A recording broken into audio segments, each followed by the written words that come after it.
ప్రభా, ఈ అక్టోబర్ మాసం మాకే వాగ్దానం ఇస్తావు ప్రభు అని నేను వ్యక్తిగతంగా ప్రభు సన్నిధిలో ప్రార్థించినప్పుడు, పరిచర్యకు వస్తున్న వేలాది కొలది కుటుంబాలకు కానీ, అలాగే లైవ్ చూస్తున్న వేలాది కుటుంబాలకు కానీ మీరు ఏ వాగ్దానం ఇవ్వబోతున్నారు ప్రభా అని నా ప్రభు సన్నిధిలో ప్రార్థించినప్పుడు పదే పదే నా ప్రభు నాతో మాట్లాడిన మాట, అక్టోబర్ మాసంలో ప్రతి కుటుంబాన్ని అన్ని విషయాలలో దేవుడు వర్ధిల్ల చేయబోతున్నాడు.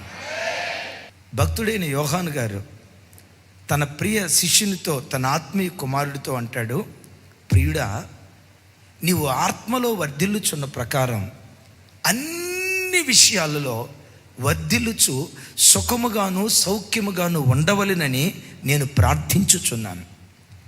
యేసయ్య పేరు పెట్టబడిన క్రైస్తవుడు అన్ని విషయాల్లో సమపాళ్లలో వర్ధిల్లాలి.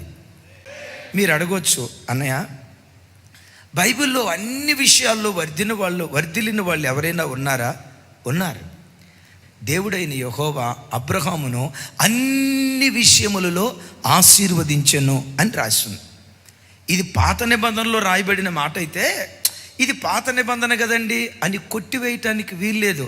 క్రొత్త నిబంధన చివరి పుస్తకాలలో ఒకటైన యోహాను పత్రికలో యోహాను గారు మాట్లాడుతూ, నా కుమారుడా, నా ప్రియుడా, నువ్వు ఆత్మలో వర్ధిల్లుచున్న ప్రకారం అన్ని విషయాలలో వర్ధిల్లుతూ సౌఖ్యముగా ఉండాలి.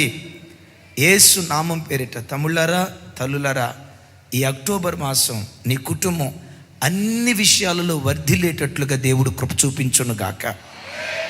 గడిచిన దినాల్లో ఏ కొదువు మీ ఇంటిలో ఉందో, ఏ లోటు మీ ఇంటిలో ఉందో, దేవుడు ఈ ఒక్క కార్యం చేస్తే, ఈ ఒక్క కార్యం కూడా చేస్తే బాగుండు కదని ఏ కార్యం కొరకు మీరు ఎదురు చూస్తున్నారో, యేసు నామం పేరిట ఈ అక్టోబర్ మాసంలో ఆ లోయలన్నిటిని దేవుడు పోడ్చబోతున్నాడు. ఆ లోయలన్నిటిని దేవుడు పోడ్చబోతున్నాడు.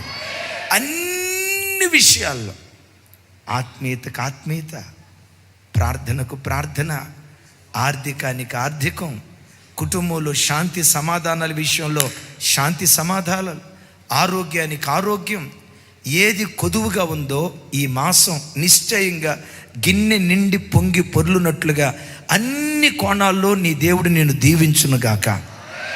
ఆ కాలములో పితరుడైన అబ్రహామును దీవించాడే దేవుడైన యెహోవా అబ్రహామును అన్ని విషయాల్లో ఆశీర్వదించాడు అని రాయబడిన ఆ మాట నీ కుటుంబంలో, నీ పిల్లల జీవితంలో ఈ అక్టోబర్ మాసంలో దేవుడు నెరవేర్చునుగాక.